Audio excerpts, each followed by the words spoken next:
they used me to set profx up. First money they sent to profx was $3,000. They said I should lure him to Nigeria.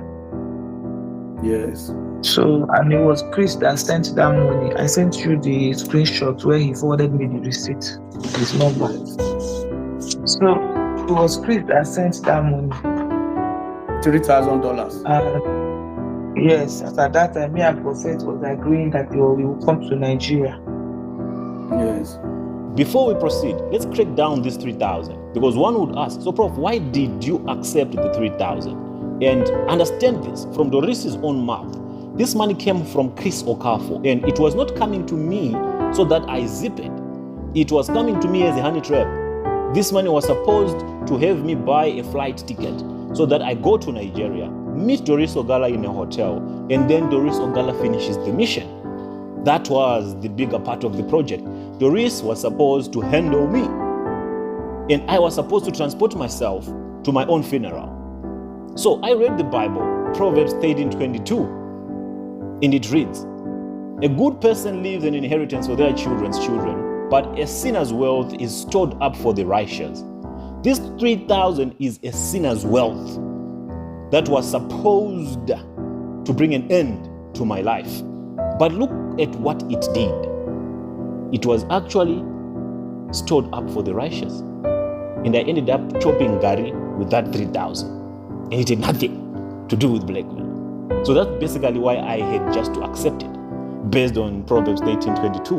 So do not be running your mouth out there, saying that our profx collected. You don't collect now. I did not collect to zip it at anything. No, it's not in that context. But there's a part I want you to listen to that involves Johnson Suleman. So it was that thing I told Suleman. Suleman now told Cassie. Yes. Cassie now went and exposed me. Because to profess that I am not who I think I am, or that they are using me to lure him. So that was why Profess did not come to Nigeria. Though he did not believe them 100%, but he did not come to Nigeria. So two figures played a very critical role in helping me, preserving me, and protecting me from being unalived by the Big Five. And those people are Johnson Suleman and Idahosa. If it was not for Johnson Suleman, I could not have known who Doris Ogala was. But Johnson Suleman had already given me a heads up that, listen, there's a big plot against your life. And this woman called Doris is going to set you up.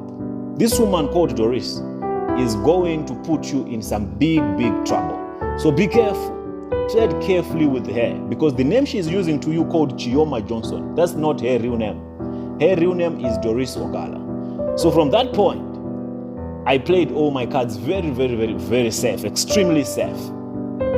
Fast forward, the recording that I dropped of Johnson Suleman, this is all from 2023.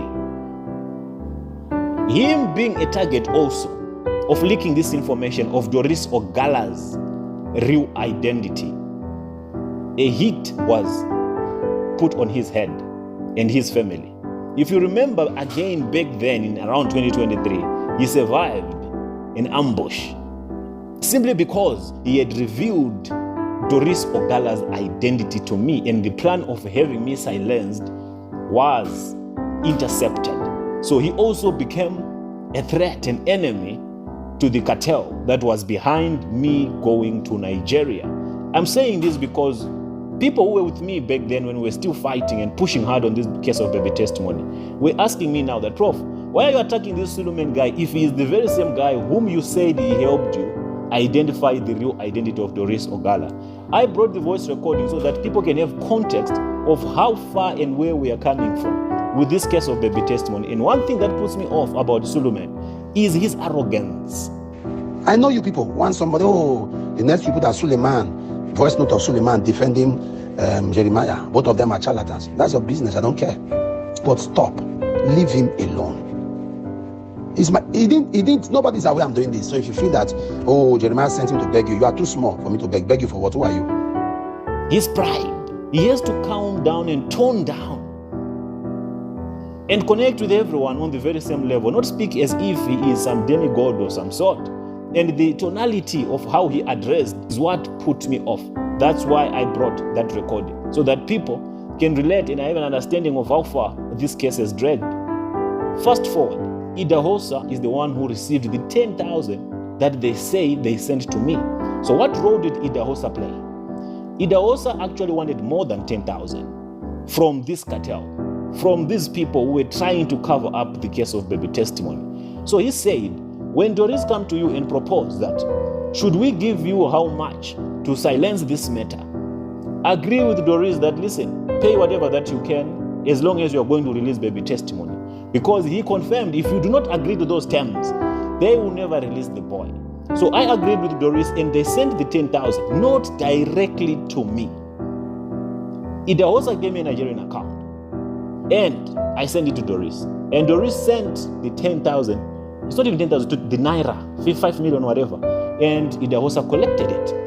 And I took no part in it. It was just a bargain.